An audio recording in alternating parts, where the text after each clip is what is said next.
வாய்ப்பு வந்து தமிழ் சினிமால ஒரு முக்கியத்துவம் கொடுக்க மாட்டாங்கன்னு ஒரு விஷயம் இருக்கு. நீங்களும் நல்லா நடிச்சிருக்கீங்க. அதுல பாத்தீங்கன்னா விஜய் மாதிரியே வர்றீங்க. இது உங்களுக்கு எப்படி தோணுது?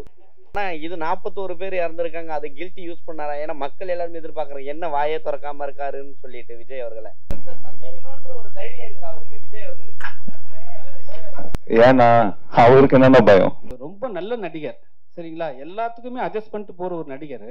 ஆனா உங்களுக்கு ஒரு வாய்ப்பு வந்து தமிழ் சினிமால ஒரு முக்கியத்துவம் கொடுக்க மாட்டாங்கன்னு ஒரு விஷயம் இருக்கு. அதை நீங்க எப்படி பாக்குறீங்க? இப்ப வந்து ஜி வந்து உங்களை எடுத்திருக்காங்க, படம் வந்து சூப்பரா வந்திருக்கு, நீங்களும் நல்லா நடிச்சிருக்கீங்க. அதுல பாத்தீங்கன்னா விஜய் மாதிரியே வர்றீங்க. சரி, இது உங்களுக்கு எப்படி தோணுது?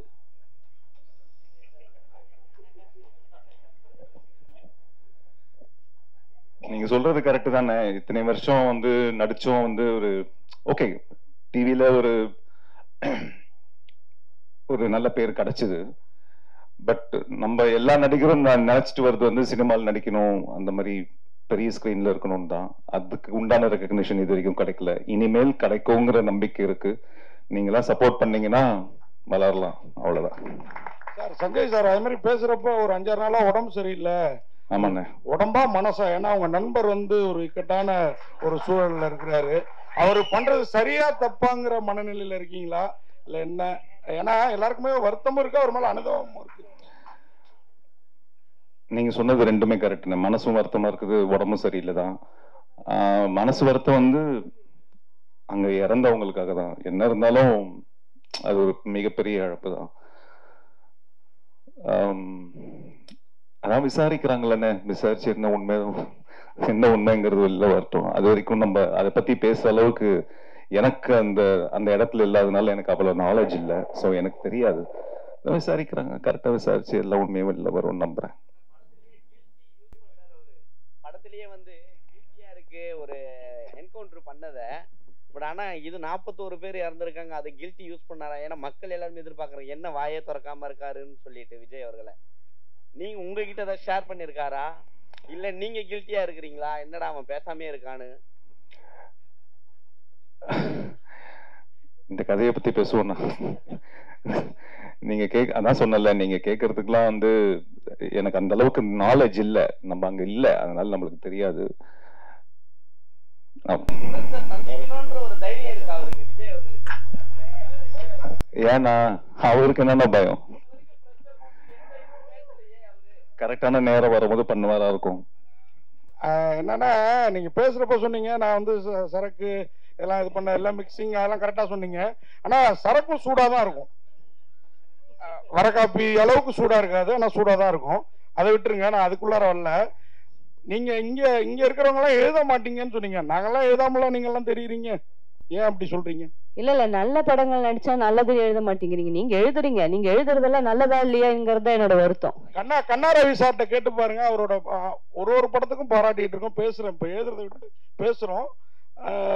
அந்த மாதிரி உங்களையும் நிறைய பேசியிருக்கிறோம். சில பேர் முன்ன பின்ன இருக்கும், அதுக்காக எல்லாரையும் ஒரே மாதிரி பார்க்காதீங்க. நீங்க நல்லா எழுதினவங்க தான் இந்த மேடையில உட்காந்துருக்கோம். அததான் பவன் சார் செலக்ட் பண்ணிருக்காரு. இன்னும் நல்லா எழுதுங்கன்னு தான் கேட்கிறோம். நன்றி நன்றி. சரக்கு எப்ப அடிப்பீங்கன்னு சொல்லுங்க, வந்து டெஸ்ட் பண்ணி பாக்குறேன். அரசியல் உண்மை அதெல்லாம் இப்போ உள்ள பாலிடிக்ஸுக்கு இதுவா இருக்கிற மாதிரி இருக்குது. இல்லடா, இது வந்து காலகாலமா எல்லாத்துலயும் இருக்கிற பாலிடிக்ஸ்ல இருக்கிறது தான். இன்னைக்கு பாலிடிக்ஸ்ல இல்ல நான் கேக்குறது பாலிடிக்ஸ்னு ஒண்ணு ஆரம்பிச்சதுல இருந்து இது மாதிரி பல விஷயங்கள் இருந்துட்டே தான் இருக்கு. அல்ல அதெல்லாம் கரெக்ட். 40 பேருங்கிறது தான் எனக்கு கொஸ்டின். இல்ல நாங்க ஷூட் பண்ணது எப்போ நான் முன்னாடியே எடுத்தது தான். ஓகே, அது ப்ரூஃப்ஸ் ஒரு கேக்கிட்ட. பவன் சார் சொல்லுங்க. இதுல வந்து ஒரு டயலாக் வருது, மக்களுக்கு ஏதோ நல்லது செஞ்சா வந்து அவங்கள வந்து இது பண்ண மாட்டாங்க அப்படிங்கிற மாதிரி ஒரு டயலாக் வருது. அது கொஞ்சம் இதால அந்த டயலாக் வந்து சஞ்சீவ் சார் வச்சு பேக்ரவுண்ட் பேச வச்சிருக்கீங்க. சஞ்சீவ் சார் விஜய் சாருடைய நண்பர். அது வந்து விஜய் சாருக்காக வச்ச டயலாக் மாதிரி இருக்கு. அது வந்து மனதில் வச்சு எழுதுனதா, இந்தியா எழுதுனதா? இல்லைன்னா சஞ்சீவ் சாருக்காக வச்சது இல்ல. கமிஷனர் வந்து ஜென்ரலா சொல்லுவாரு நல்லது பண்றவங்கள இங்க வளர விட மாட்டாங்கன்னு. அது யாரா வேணாலும் இருக்கலாம்ல. இப்போ இல்ல, அது எப்போல இருந்தோ நல்லது பண்ண ஒருத்தன் கிளம்புனா வளர விட மாட்டாங்கிறது தான். அது வந்து கமிஷனரோட பாயிண்ட் ஆஃப் வியூ தான். அது வேற யாரோட பாயிண்ட் ஆஃப் வியூ கிடையாது. ஃபிளாப் பண்றாரு, அதுக்கப்புறம் தான் இந்த படம் ஹிட் கொடுக்குறாரு. ஆமா, கொடுக்கும் போதே கடைசியா சொல்றாரு நான் இனிமே நடிக்க மாட்டேன்னு. இப்போ இருக்க நடிகரும் அதே மாதிரி தான், உச்சத்துல இருக்க நான் வெளியில வந்துடுறேன் அப்படின்னு சொல்லியிருக்காரு. ஸோ சேர்த்து வச்சு இதை எடுத்திருக்கீங்களா? அதுல அவங்க நண்பரை வேற நடிக்க வச்சிருக்கீங்க. இல்ல அவர் இருக்கிறதுனால சேர்த்துக்கீங்களா? இல்ல அப்படிலாம் யோசிக்கல. என்னன்னா ஃபர்ஸ்ட் சொல்லும்போதே தொடர்ந்து 4 படங்கள் ஃபிளாப் கொடுத்தாரு, அப்படிதான் சொல்றோம். காதலி விஷயம் இருக்குல்ல, எனக்கு அவர் சஞ்சய் அவரை பாக்குறப்ப இவ்வளவு பெருந்தன்மையான கணவரா அப்படின்னு தோணுச்சு. அந்த மாதிரி என் காதலிகளும் யார்ட்டையும் இன்ட்ரோடியூஸ் பண்ணி வைக்கல, என் மனைவியும் யாரையும் எனக்கு இன்ட்ரோடியூஸ் பண்ணி வைக்கல. அந்த மாதிரி எல்லாம் நிஜத்துல இருக்காங்களா? இல்ல, இதுல ஒரு முக்கியமான விஷயம் ஒண்ணு சொல்லியிருக்கோம். என்னன்னா, அவரு பொண்டாட்டியா அவங்கள நினைக்கல. சரியா? அவங்க வந்து அந்த குழந்தைங்களுக்கு அம்மாவா தான் இருந்திருக்காங்களே தவிர இவருக்கு ஒய்ஃபா அவருங்க எங்கேயுமே இருக்கல.